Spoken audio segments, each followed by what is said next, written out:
मेरी गुल, क्या तुम मुझसे शादी करना चाहोगी गुल? फराद भाई से वादा किया था कि मैं गुल को ले आऊंगा, आप प्रपोज कर देना। मुझे देखो, रिलैक्स, डरो मत। माफ कीजिएगा, भूल गया था कि शिकार नहीं करना। तुमने लड़की की हालत देखी भी है? तुम होती कौन हो जिसे मैं जवाब दूं? मैं किसी को उसकी आंखों में देखे बगैर नहीं मारता। पागल हो गए हो क्या? हवेली जाने से पहले मेरे घर वालों से मिलने चले? दिलान के पास जाकर सब कुछ सच बता दो, लेकिन बाप बनने के बाद। क्या मैं अडॉप्टेड हूँ? तुम ठीक हो? सब कुछ सुन लिया है मैंने।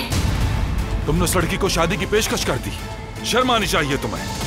मैंने कर दिया बारात। और क्या करोगे? शादी का प्रपोजल दिया और गुल को मुश्किल में डाल दिया। मोहब्बत करता हूँ मैं गुल से, और किसी के आगे जवाब दे नहीं हूँ मैं, तुम्हारे आगे भी नहीं। तुम्हारी लापरवाही के बाइस अपने भाई जैसे दोस्त को खो चुका हूँ मैं। आखिरी बार कह रहा हूँ, अगर एक गलती और की तो मिटा दूंगा तुम्हें।